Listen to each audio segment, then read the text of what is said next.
Hi friends, welcome or welcome back to my channel. I am Kelly, and today we are going to do a fall, autumn reading recommendations. So I love watching these videos from other YouTubers. They're some of my favorite videos to watch, and I thought I would bring some books to you that I haven't heard others talk about as fall reading recommendations. I absolutely love everything that I have heard of, but these are ones that are books that I have not heard mentioned on other people's channels. So we're going to get right to it. I'm going to give just a couple in a couple different categories, like 3 different categories I have, so that you can not be overwhelmed and have just a couple of books that maybe you were not on your radar. So the first is a kid's book.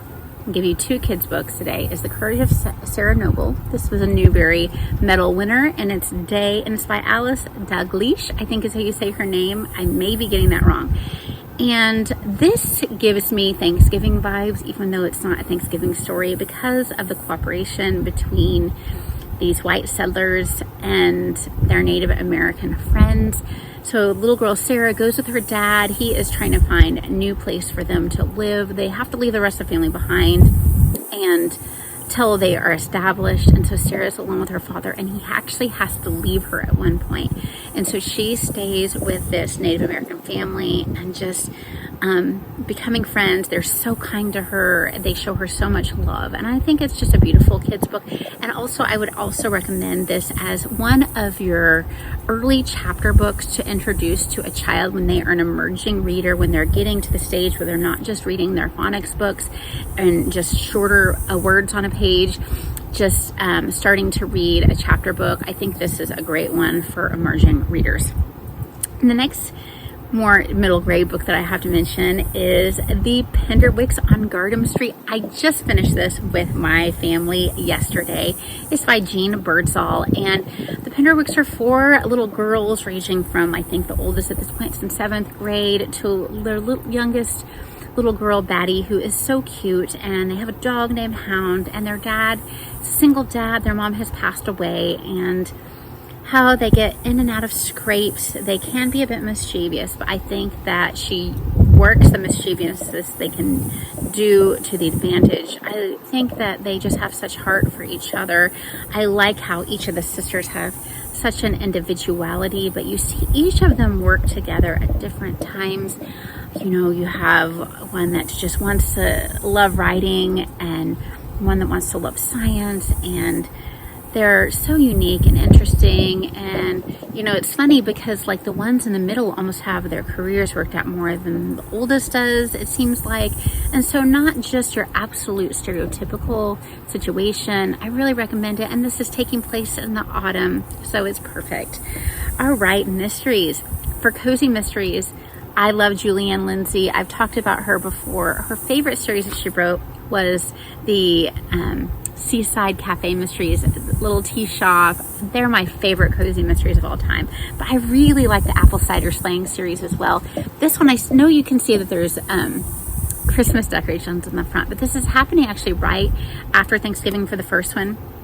The second one's in June, but the third one is at Halloween time. They're clean mysteries. We have a young lady who is opening her own cider shop on her grandparents' orchard, and the orchard's experiencing financial hardships. The granny is precious. The grandpa has passed on, and I just love them. They're just fun. They're just a good, fun, clean, cozy mystery. For just not quite as cozy but wonderful mysteries is Agatha Christie, and I'm going to talk about Remembered Death Now by Agatha Christie. This one is about, there was a young woman who married a young woman who she drops dead on an occasion where they're all going out to dinner. Her name is Rosemary, and they think that she has committed suicide, but her sister doesn't believe it. So they're going to come back together a year later after her sister has died. And the sister is just convinced that this was not suicide. So I have not heard really anybody talk about this Agatha Christie. My favorite Agatha Christie, that is a Miss Marple, is Sleeping Murder. And I can't remember if I've ever heard anybody talk about this one on BookTube. And I love the way, I have it somewhere, but I cannot find it. It's a paperback that I have of it. Also, I'll put a picture up. I love the way this book uses childhood memories woven into the story. All right, for more classic books. Rebecca by Daphne du Maurier, it just gives fall vibes because there's a creepy factor. And I think that, you know, fall is known for its creepiness. There's a young lady, we never find out her name. And I think that is metaphorical because she really doesn't know who she is. At the beginning of the story, she's pretty much alone in the world. She has this terrible boss that she travels with. She meets a man. It is a bit insta-levy, actually a lot of it insta-levy, but that's part of the issue. She really doesn't know him. And so she goes to his house, and Rebecca is his wife that died. So there's a mystery surrounding who Rebecca was.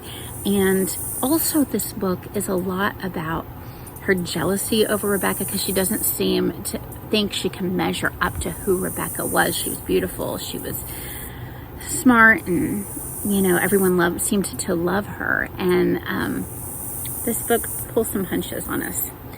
All right, my friends, the last book I have to tell you about today is The Tenant of Wildfell Hall by Bronte. And this gives fallish, wintry vibes to me because, again, it is a mysterious story. It is epistolary.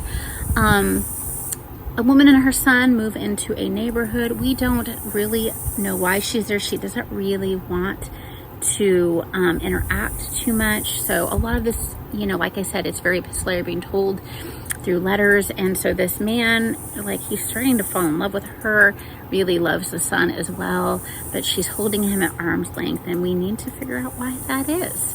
So these are some recommendations I have for the fall and autumn. I hope that you guys have some wonderful reads planned, as we say in the South. Happy fall, y'all, and I hope you read a lot.